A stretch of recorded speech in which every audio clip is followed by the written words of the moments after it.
먼저 남북 간 주요 이슈 현장을 찾아가보는 이슈엔 한반도입니다. 최근 휴대전화와 USB 등 통신기기를 이용해 외부 세계와 접촉하는 북한 주민들이 늘고 있습니다. 북한 당국이 국경 단속을 강화하고 심지어 휴대전화 전파 장애기까지 동원해 주민들이 외부 세계와 접촉하는 것을 막아보려고 있지만 사실상 역부족이라는 게 탈북자들의 말인데요.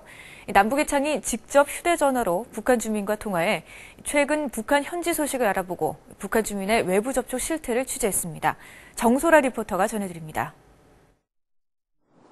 지난 18일 남북의 창은 함경북도 두만강 연안에 거주하는 북한 주민과 전화통화를 시도했습니다. 여보세요? 네, 여보세요? 예, 통화하기 정말 힘드네. 네. 김정일 국방위원장 사망 한 달째. 북한은 지금 어떤 모습일까? 치안이 강화됐고 감시도 심해졌다고 합니다. 군대들이고 왜 이 보안서나 보위부나 이금에서 있지 않을까? 자기 맡은 이 단위들이 있지 않을까? 이 잘하는 사람들이 다 속여서 이 공익성 검열이라 하다 말입니다. 어쨌든 있지 않을까? 12월 달부터 이전보다 좀 이 경비가 좀 심해졌습니다.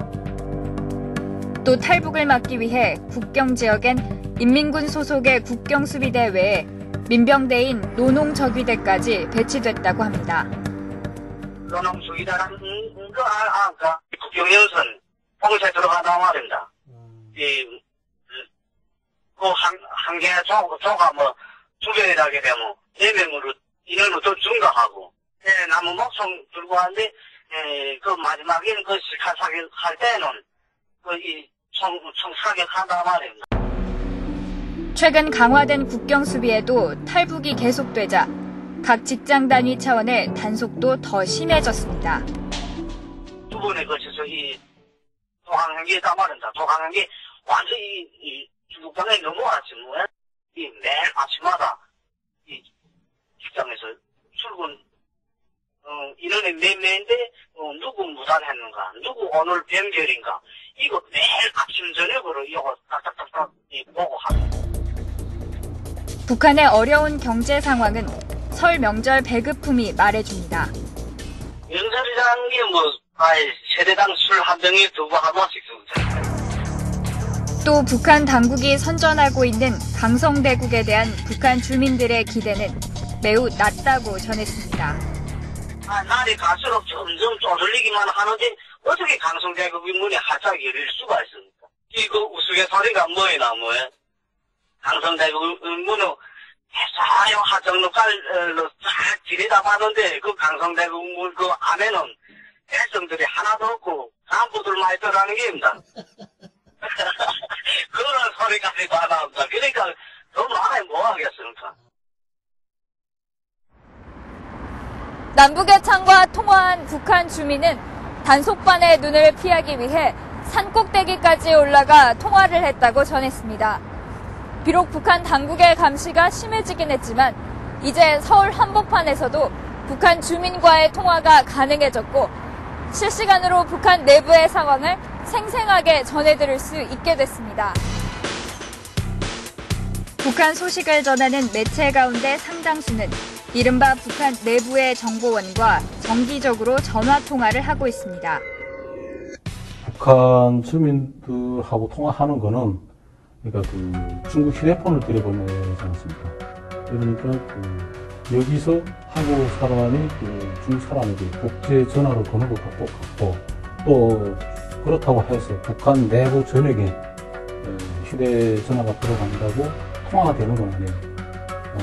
압록강이나 두만강으로부터 내부에 한 3km 정도까지만 통화가 가능합니다. 왜냐하면 중국 기지국을 사용하기 때문에 그것이 가능하죠. 지난해 10월 일본 앞바다에서 소형 목선에 탄 채 표류하던 탈북자 9명이 발견됐습니다. 4년 전부터 탈북을 준비했다는 이들은 남한의 단파 라디오를 듣고 탈북을 결심한 것으로 전해졌습니다.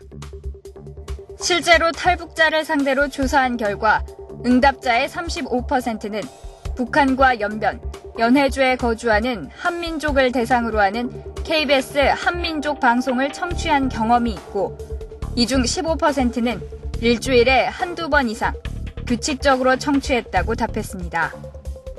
또 전체 응답자의 25%는 KBS 한민족 방송이 탈북에 영향을 줬다고 밝혔습니다. 1시부터 한 5시까지는 잘 들리더라고요.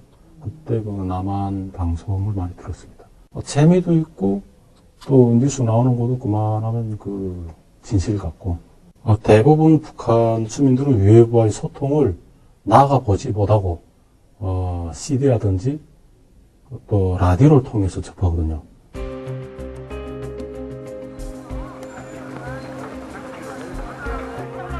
북한 내부를 생생하게 담은 영상은 USB나 메모리 칩을 통해 외부 세계로 전달됩니다. 이 기기들은 북한을 오가는 여행객이나 장사꾼의 짐 속에 숨겨 인편으로 주고받습니다. 저희들이랑은 카메라에 찍어가지고 메모리 칩을 넘기는 방법. 카메라는 저희들이 보내고 있어요. 그래서 그 칩도 최대한 작음으로. 최근엔 DVD나 CD 플레이어의 보급이 확산돼 외부 세계의 동영상을 즐겨본다고 합니다. 김일성 대학 학생들이 거의 한 2만여 명 되는 모양이에요. 그중에 한 2천여 명에게서 대북 영상물이 담긴 USB가 발견이 됐다고 하는 겁니다. 그러니까 지식인들이나 그런 대학생들 사이에서는 그러한 그 기기들이, IT 기기들이 좀 이렇게 많이 확산돼 있지 않나 이렇게 볼 수가 있습니다. 마누라가 영화 풍산계의 주인공 풍산은 서울에서 평양까지 무엇이든 3시간 만에 배달합니다. 살아있어.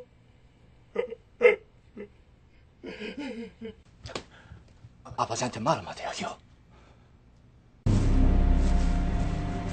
그는 휴전선 철책을 뛰어넘어 남북을 오가는 유일한 존재이자 남북을 이어주는 메신저입니다.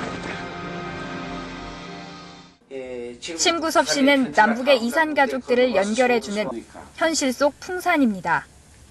시할아버지는 지난 1998년부터 20년이 넘는 세월 동안 이산 가족들의 마지막 소원을 풀어줬습니다. 이산 가족들의 서신 왕래와 제3국에서의 상봉을 주선해온 것입니다. 상봉을 주선한 것이 한 120건 되고 또 생사 확인이라든가 편지 왕래해 준 것이 한 400건 됩니다. 그러니까 비교적 많은 축에 들어가죠. 서신 왕래와 상봉에 걸리는 시간은 북한 내 지역에 따라 다릅니다. 국경 지역에서 멀수록 오래 걸립니다. 북측 이산 가족이 쓴 이 편지는 하루 만에 남한 가족에게 전달됐습니다. 그 편지는 남한의 가족이 우리가 받아가지고 중국에 보내서 중국서 또 북한에 보내가지고 북한 가족을 찾아서 이제 북한 전달한 다음에 그리고 북한의 가족이 또 그 루트를 타가지고 중국에 보내서 중국서 일로 오는데 근래에는 이메일로 해가지고 북한에서 넘어온 편지가 다음 날에 우리한테 옵니다. 이메일로. 그리고 실물은 한 열흘 정도 있다가 우편으로 보내와요. 여러 경로를 통해 외부 세계를 접하면서 북한 주민들의 의식도 달라지고 있는 것으로 보입니다. 최근 북한을 떠난 북한 주민들의 탈북 동기를 보면 이런 징후가 뚜렷이 나타나고 있다는 게 전문가들의 얘기입니다. 우리는 절대 못 먹고 못 입어서 온 게 아니다. 우리는 정말 자유가 그리워서 왔다. 더 잘 살고 싶어서 아이들 교육도 잘 시키고 싶어서 그래서 왔다 이런 얘기를 하고 있습니다. 이미 변화는 진행되고 있다고 볼 수 있어요. 북한 당국은 주민들이 외부 세계와 접촉하는 것을 차단하기 위해 온갖 방법을 동원하고 있습니다. 영상기기 단속, 국경 경비대 증원에 이어 최근에 휴대전화 통화를 막는 전파장애기까지 사용하고 있습니다. 북한 당국이 그 전파 장벽이라는 걸 설치해가지고 국경 전역에 그것 때문에 그 통화가 많이 어려워요. 이러니까 그 주변에 있는 중국 주민들도 그 영향을 받아가지고 북한 쪽에 그 항의를 들이대고 있지만 북한으로서는 어쩔 수 없는 거니까 그 내부 비밀이 외부로 노출되는 것을 막는다고. 김정일 사망 후 이틀 만에 재개된 북중 국경 통행이 보여주듯 북한은 이미 외부 세계와의 교류 없이는 일상생활을 꾸려갈 수 없는 상황입니다. 단속이 강화됐다고는 하지만 실효성이 떨어진다는 지적도 그래서 나옵니다. 북한 당국이 강하게 단속하고 통제는 하고 있지만은 실제에 있어서는 주민들이 뇌물로 다 이제 해결해 나가고 살고 있는데 김정은이 주민들에 대해서 그렇게 무조건적인 통제만 할 수는 없을 것 같아요. 우리들 생활처럼 북한에서도 이미 시장은 뗄래야 뗄 수 없는 존재입니다. 또 시장에서 거래되는 대부분의 생필품을 수입에 의존하고 있는 실정인데요. 때문에 외부 세계와의 교류나 소통을 원천적으로 봉쇄한다는 건 불가능해 보입니다. 북한이 외부 세계와의 소통에 나서는 주민들을 단속하기보다 거스를 수 없는 시대적 요구에 부응해 서서히 개혁 개방의 길로 나서길 기대해 봅니다.